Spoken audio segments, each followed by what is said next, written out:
everyone. Welcome to First Financial Bank, where it's the Ronnie Hearne Show, the initial debut show. Coach Hearne sitting with us right now. Later on, we'll hear from Peyton Adamson, and also Misty Wilson will be on board, and we'll talk to her. But, Coach, welcome to your own radio show. Well, thank you. Got a great crowd today, and I want to say thank you to Ron Mullins, First Financial Bank, for doing this show again this year. I really appreciate it. Absolutely. Hey, big win last night, 90-70, and you were telling us after the game on the post-game show that 90 points could have been a lot higher than that. Yes, Mike, we made a lot of turnovers. We shot the ball pretty well. We just had a lot of missed opportunities. Some decision-making could have been a little bit better, and then our defensive intensity really wasn't there like we wanted to be there. And I keep trying to emphasize to our team, if you got the defensive intensity and you make things happen on the defensive end, then good things will happen on the offensive end. You know, as a head coach, though, if you have a team that's got 90 points on the board and you're coming up with ways to where it could have been 110, 120 inside, that's got to make you feel pretty good. I guess so, Mike. Coaches are perfectionists. I know that by heart. Well, we won 90-70, and I had a headache after the game, so that kind of tells you kind of how I felt about that game. You should feel better about a game like that, but I just felt like giving them 70 points was way too much. You've been working with a lot of the TexAnns on free throws, because we've seen that go up and down and around and in and out and everything else. It looks like it's starting to get a little bit better, though. Well, I hope so. Like I've told you in the past, Peyton's working with Kiera and Shanae, and so is Brianna, and they're both great free throw shooters. So if we don't shoot free throws well, it's Peyton and Brianna's fault. It's not the coach's fault. But Shanae and Kiera are two great post players. They get fouled a lot. They go to the free throw line a lot. So they just have to be a little more consistent. And there's something else that's good news for a coach. How many coaches can lean on other players that are the leaders of the staff, let's say, to be assistant coaches in respect? Well, we're very blessed. Peyton led the nation in free throw percentage last year. And, she's willing to help anybody with their shot. She spends a tremendous amount of time on her shot. If all our players would do that, we'd probably, shoot 90% from the line as a team. But, it takes extra work, it takes hard work, and it's great to have teammates help other teammates. We were talking yesterday about free throws and how you were setting records at Abilene Christian, and your records were set just shooting 78%. And how the game has changed since then. 78% probably wouldn't hold very well anywhere. That's not very good today. And actually, my record was the most attempts and most mades. So, I just attempted a lot of free throws, and and I didn't shoot the ball right. If I'd have shot the ball correctly, maybe I would have shot 90%. So, in effect, they were whacking you around all over the court. They were, and going to the free throw line, I've always felt like that's a skill. You need to enjoy contact, you want to have contact, you want to draw fouls and get to the free throw line. Did you have a string of free throws that you made, like a certain amount in a row? Well, one day in practice I actually made 99 in a row. Whoa! So, I don't know if Peyton... Did you hear that, Peyton? I don't know if Peyton's done that or not. We'll ask her. Okay. She's up next. Okay. 99 in a row, my goodness. I don't know what the NBA record or the NCAA record is, but that's up there. Well, even if it's just practice. That was in practice. Yeah, well, anyway.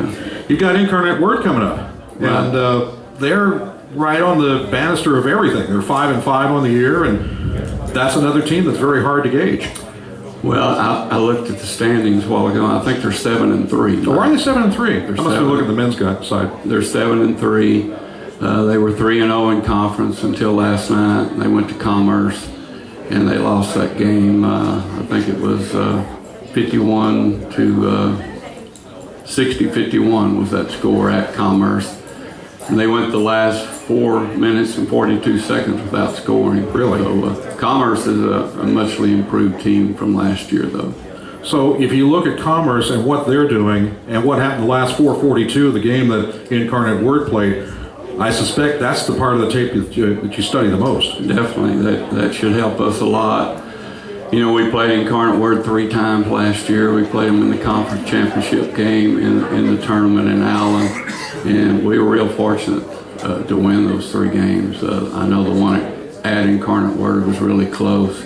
I think the one at Tarleton we kind of broke away in the last few minutes, and then of course the conference championship game was a really close game, and they got most of their players back. They really got some quality players, and you know, we need some good practices, and we got to go to San Antonio ready to play.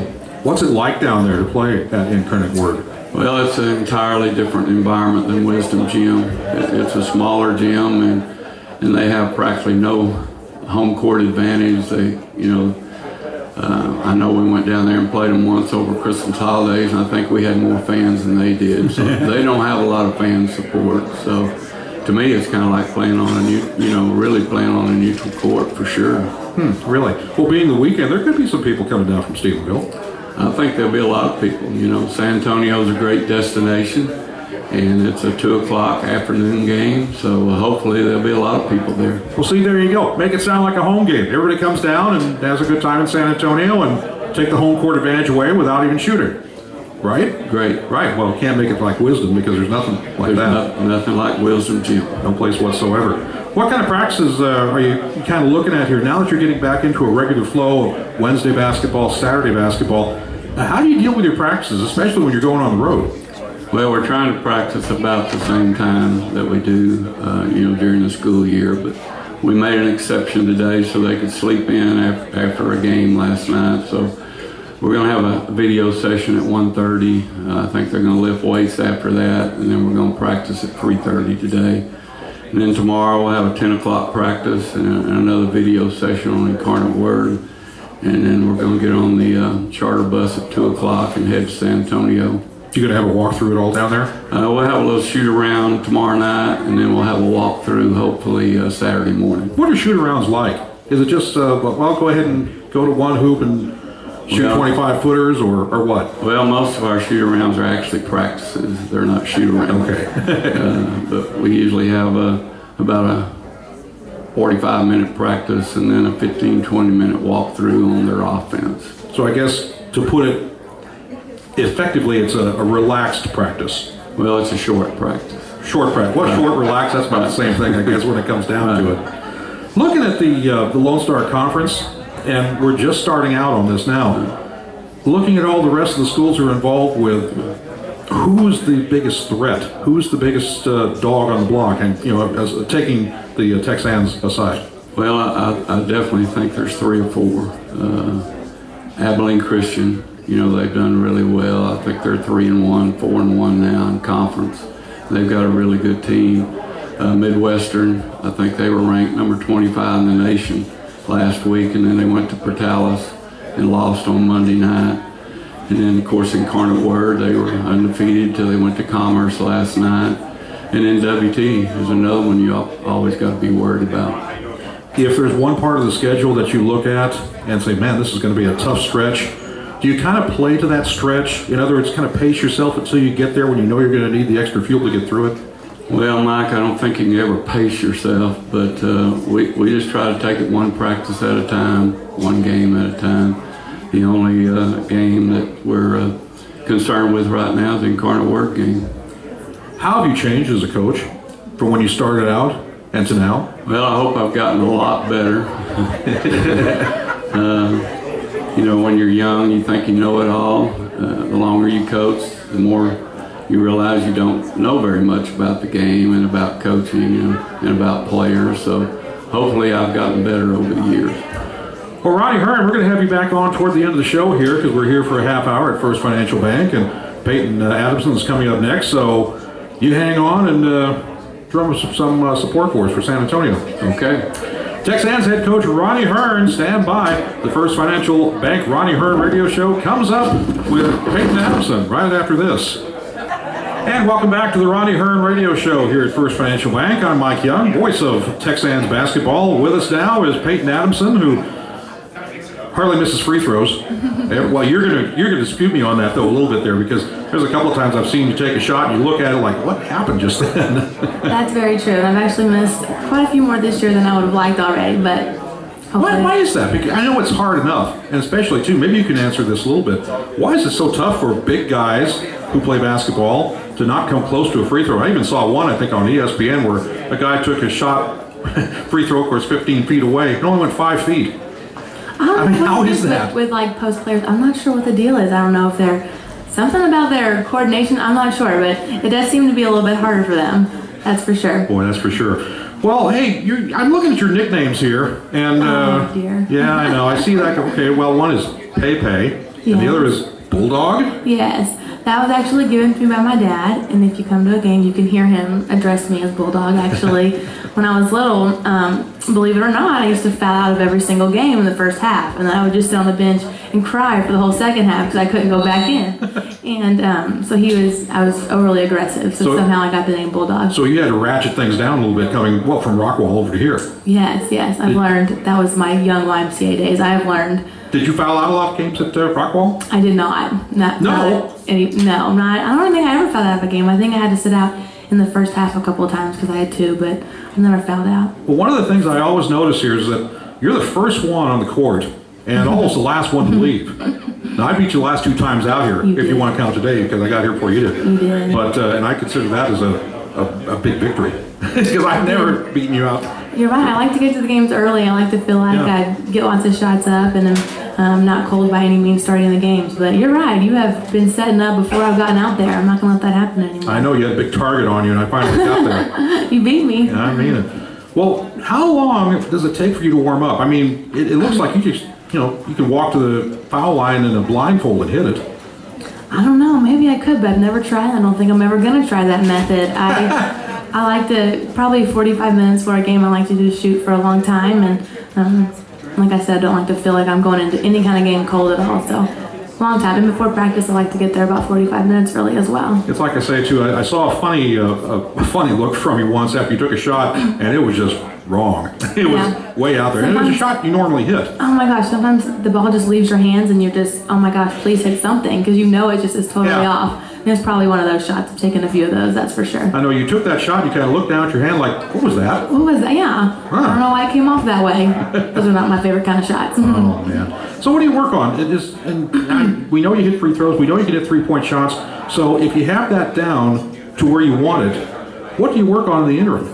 Well, even though I feel like I might have those down, I by no means neglect those, thinking that I'm where I need to be. I still want to work on those every single day so I can continue to get better. But I also try to work on my mid-range game. That's something that I still need to get so much better at so I can kind of round out my game a little more. So I definitely try to take a lot of mid-range jump shots whenever I'm practicing on my own as well. Every coach in America harps on defense. Mm-hmm. You get harped on too? Oh, yeah. Yeah, Coach Wilson is our defensive coach, and so my name's out of her mouth a couple times. Well, she was good offensively too. I mean, she had some great numbers here. She claims she only scored off her defense. That's how she had so many points on offense, but I don't believe her. Okay, fine. So when you're on the floor, you communicate well, it appears, with Kiara, who's out there, Brianna, Shanae. Mm-hmm. Do you guys all interact off the floor to kind of keep that connection going? Of course. I think with girls that's so important. Maybe guys could just come to the gym and be a team and have that chemistry without ever really hanging off the court. But girls, we need to have those relationships in order for it to transfer on the court. And I think that's a really big advantage that we have here at Tarleton, is that we do all love each other. And if we could choose to hang out with people outside of basketball, we choose to hang out with our teammates. That's who we want to be with. And I think that definitely gives us an advantage on the court. And what a good feeling to know that no one's graduating this year. It's crazy that we're going to have the same team next year. That's such a blessing, and we're kind of the team to beat this year, so I can't imagine what we're going to be like next year. It's exciting. So what's your interest of study here? Elementary education. How'd you get into that? I don't know. I've always known I wanted to be a teacher. I never even thought I wanted to be anything else. I would love to teach kindergarten if I was able, and so that's just what I've always known I wanted to do. Wow, that takes a special person to do that, because kids growing up at that particular age, you're talking 5 and 6 year olds, they have their different problems. They do, but I love kids, and I don't know, I just can't wait. Most people tell me, like, bless your heart, are you sure? But so far, I'm still thinking that's what I want to do. Does that take any extra study? I should graduate in a year and a half. I'll be here for 4 years, and so it doesn't take anything Any extra, so I'll be able to do it for years. Did you want to be here in the Stephenville area or go elsewhere? Or? I don't know. I'll go wherever the Lord wants me to go. I'm not exactly sure where that's going to be yet. It kind of depends on a couple things. All right. Well, hey, great game last night.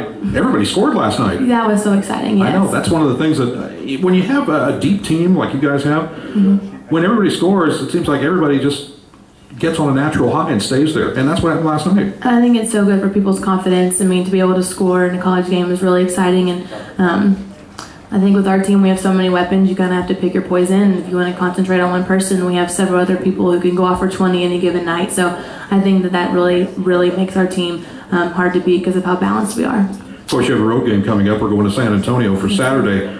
How do you adjust between playing at home for a few games and all of a sudden you have to hit the road? Well, there's no question we love to play in Wisdom Gym. That's our favorite place to play in front of our home crowd and our great fans.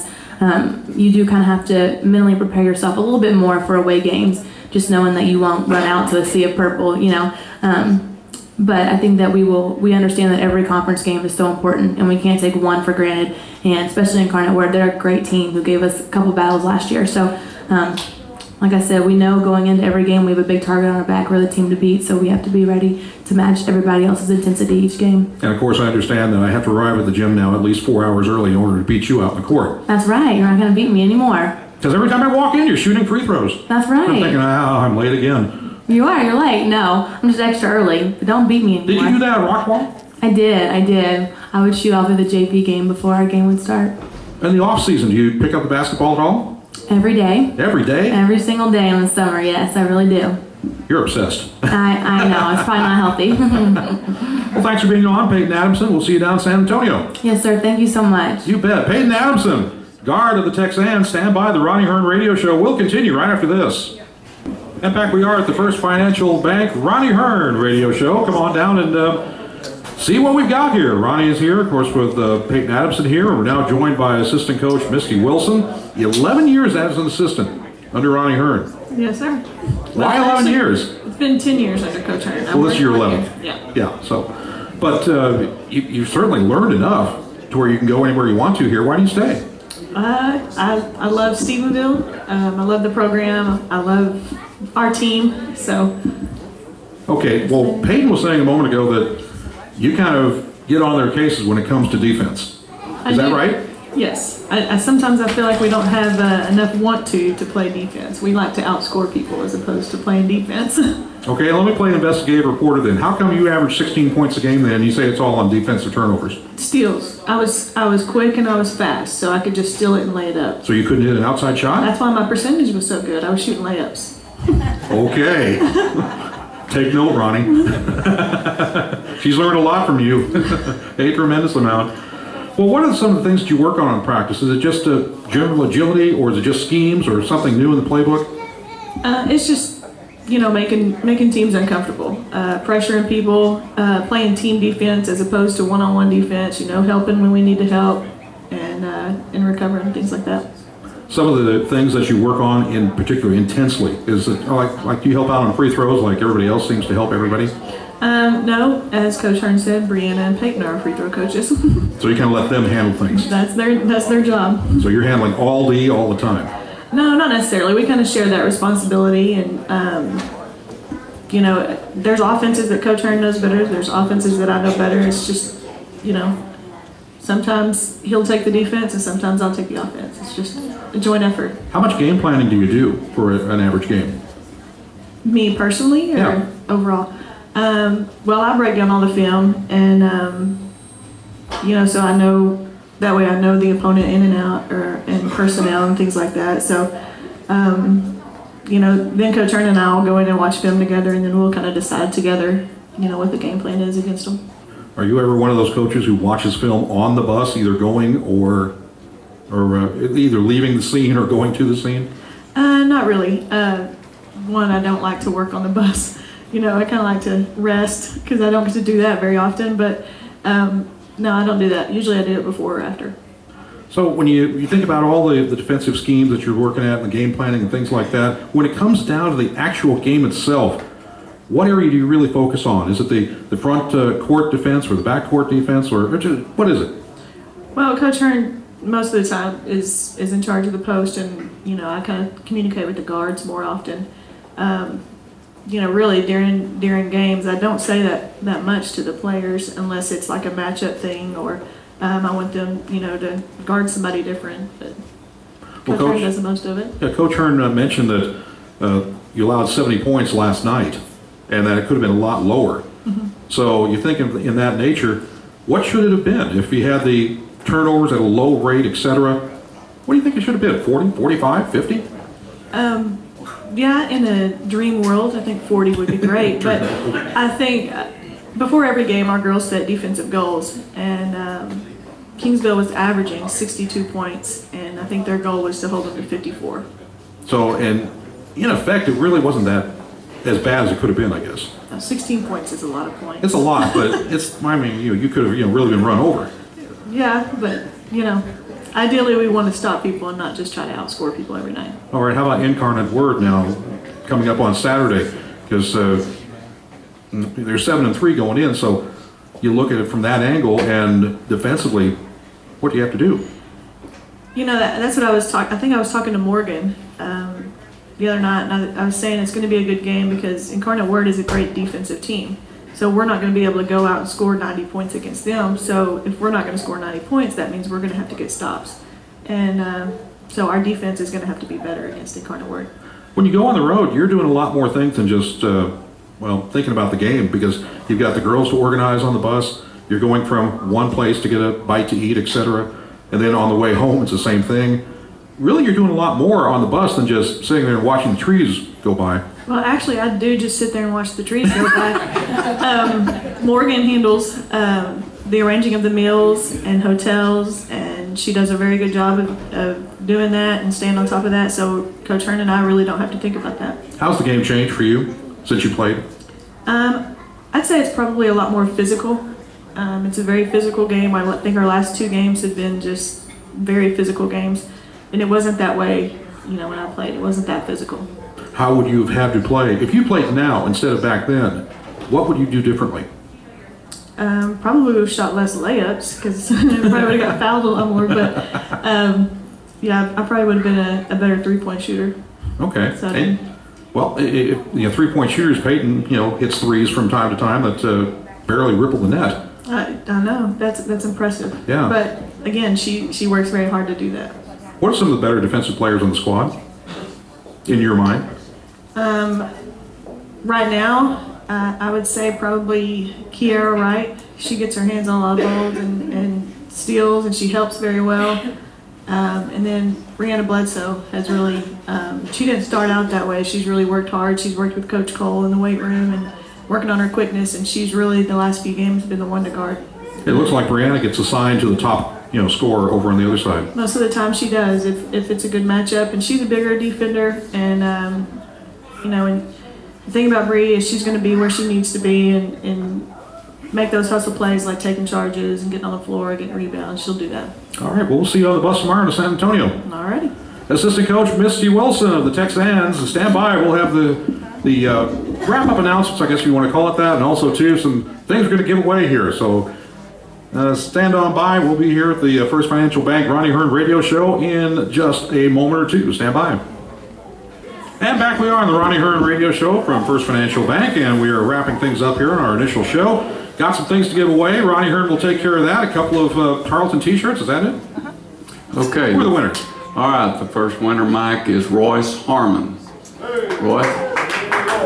All right. There's one. All right. Our second winner, our announcer at our home games, a great fan of ours, Judge Bart McDougall. Yellow. All right. Well, some of the announcements, we need to wrap things up here with Lunch with Lon starts tomorrow at noon, and that'll be in the lobby of Bruner Motors Dodge, which is just down the street here.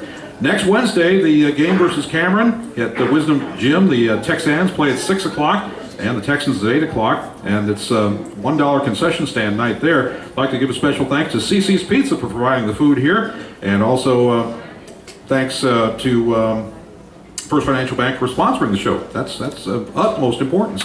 And of course, tomorrow we'll be in San Antonio, or rather on Saturday, I should say, San Antonio, with the pregame show 1:45 for the TexAnns, and then at the men's game will be immediately after that, and I believe that's a 3:45 if I'm not mistaken, pregame. It depends on how long our game lasts, but Don't say that.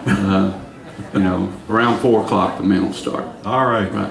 Well, thanks for joining us, everybody, for the Ronnie Hearne Radio Show. We'll see you again next Thursday at noon from First Financial Bank. For Ronnie Hearne, Mike Young, we will see you in San Antonio on Saturday.